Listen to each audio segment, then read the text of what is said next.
As part of Florida's City Government Week, we are hosting a series of videos highlighting our employees that have interesting indoor progressive career paths within the city of Boynton Beach.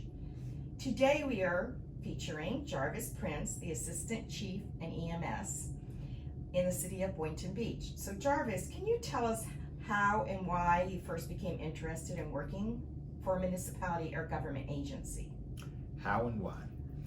Well, I was talking to Chelsea earlier about my family dynamics, and I have an older cousin, actually two, that are three. We have a large family that are in fire rescue, and I was off in college when my cousin, who I grew up with, was telling me, "Oh, I'm about to become a fireman." And I'm like, "Well, why didn't you tell me?" He's like, "Because you wanted to go to school to be a doctor." So I was gonna let you finish, and then when you came home, I was gonna tell you about it. I'm like, "No, you should have told me then. We could have did it together." And that's pretty much it. You know, my cousin, who's like a brother to me, he's actually a battalion chief and the EMS chief down in Fort Lauderdale. And I think, admiring him kind of helped me navigate into this path.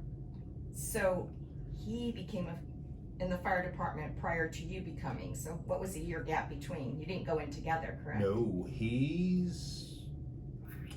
let's see, I was in my sophomore year in college when he told me he was doing it. So I came home and watching him on Lake Osborne with his boats and his jet skis while I'm doing cold calls. I'm like, I think it's time for me to switch. So it's probably about I think it's about 4-year difference between him going in and then me following behind him. And still today you're closely located. So he's in Fort Lauderdale and you're here in Boynton Beach. That's Yes. awesome. Yes. That's awesome. And how long have you worked for the city of Boynton Beach? In fire rescue, it'll be 18 years in January, but I started before I left to go off to college. I started in Parks and Recreation. I was a youth counselor, hired under the late Carolyn Sims. Right here In Boynton Beach. What year was that? I graduated high school in 96. It would have been 96. Do you know, I think we were here at the same time because I was here in 96, 97. Okay. So maybe we knew each other. It's possible. Didn't know. We're still here. That's great. So you came in as recreation, and then what did you do after that? And then back here, did you immediately go into the fire department after recreation? No, I left and went and got my degree from Florida State in marketing. Then I came home. Okay, so if you ever want another career change, you can go from fire to marketing and you can come work for us. Now We'll see. That would be ideal. Okay. I have 7 years left here. We'll see if I still have it in me. I don't think Chief Carter would like that. Okay, and we talked about how long you'd worked for the city and your starting position, which is very interesting. And can you explain to the public a little bit about your current role and what an assistant chief of EMS does for our community? Oh, we have a lot. From making sure that everyone down in operations has all the equipment that they need to do their jobs effectively, making sure they have the best equipment to do their jobs effectively. I'm also part PIO, so when we have incidents that are large and it requires the media, I usually step in and I do the public information for media.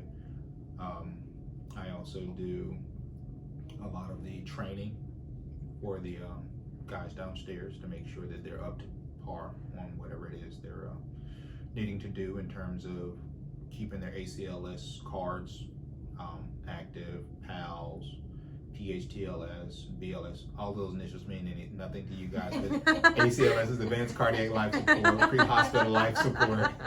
We just make sure we keep everyone certifications current. Good. And you could explain to the public, I know that non-COVID environment, that the police department, and I'm assuming the people that you oversee, offered options to the public to learn more about Stop the Bleed or CPR or child safety seats in their cars and things like that. So your division does reach out to the public as well, correct? Yes, we do. Stop the Bleed. We also have the CERT program. We have an Explore program. The Explorer program works usually with the youth and trying to get them interested in fire service. And we have a couple guys. One off the top of my head is Lieutenant Greg Jackson. He's actually heading that program up.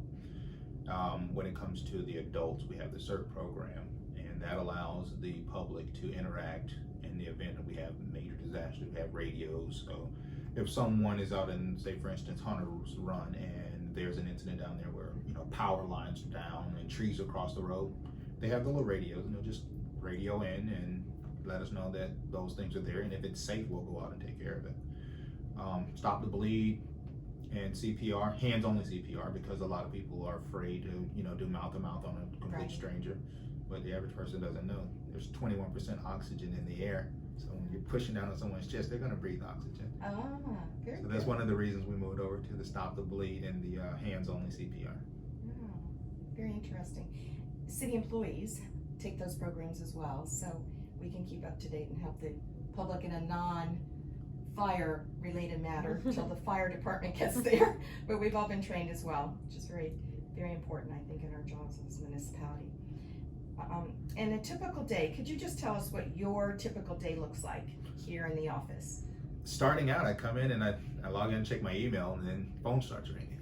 And from there, it's putting out small fires, whether it's looking for grants for this, scheduling training classes for the guys and ladies downstairs, assisting Chief Carter, Chief Bruder, or whatever it is that needs to be done, interacting with our medical director to make sure that the guys and ladies downstairs that would like to go from an EMT up to an active paramedic with the department have the necessary training, so that when it's time to sit with the medical director and run through some, what we call them, mega codes, to make sure that they're ready to do and carry the keys for the narcotics and respond for the public, and to make sure that they're proficient in what they do, so that the public are confident and that they'll be treated properly. Wow. Some of the things we do, or some of the things that I do. You're busy. What's your favorite part? If you have one and you want to divulge it to us, our favorite parts. I have a lot of your favorite job. parts. I didn't think that I was going to like going from shift work, which I was doing from 17 and a half years, to Monday through Friday. But it's different when you get to go home every night. You get to be with your family every night, and you get to sleep in your own bed. So that was one of my, it took some, some adjusting, but it was one of my favorite things. And being able to make a difference for the entire department when I make a decision, instead of just the one individual family member that, I had the opportunity to intervene, to give another opportunity. So That's wonderful. So if somebody was going to get into the field, how your brother mentored you is very, I think, very important and very interesting. What would you do to help children or youth in our community, or even adults, to become a firefighter? What process could they do, or what type of training could they take now that might lead them to that career?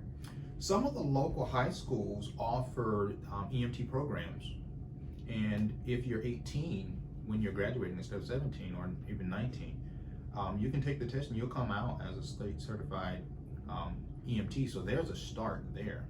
But for the individuals that don't go to those, magnet schools that have those programs, just more or less, keep your head up, keep it and do your books, stay out of trouble. Continue to strive for what your goals are, and then once they reach that age, kind of mentor them into the surrounding schools, HCI, Palm Beach State, Broward College, depending on where they are, to go through the EMT program if they didn't do it through high school. Then from there, I recommend going fire, then paramedic, because once you're EMT certified and you're fire certified, then you're hireable with the fire department. And then from there, you go to paramedic school. And how long is that process for someone interested? Is it years or months, or where you're saying where you go into a high school maybe, or like you said, a junior high, junior high is what it was called when I was in school, a college, how long does that process take? Years? 2, 3, 4, 5 years for that process to where you can actually become that EMS or that firefighter? From start to finish is about 2 years. 2 years. And it just depends on whether you go day program or night program. The day program usually is a little bit shorter because you can put more hours in on Monday through Friday versus a night program where you're going from 6 to 10, because there are calendar hours that you're taking, not credit hours. So you have to have a certain amount of hours before you can move on. So EMT school, depending on if you're going day or night, it's going to range anywhere from 4 to 6 months. The fire academy, same thing. anywhere from 4 to 6 months. And then paramedic school is about 1.5 years. That's what I say, about 2 years. Yeah, very interesting. Well, we'd like to thank you today for letting us videotape you and giving some insight into what the fire department as well as your role does in our city. And we hope that other people follow you. You're very inspirational to the city. Thank you. Thank you.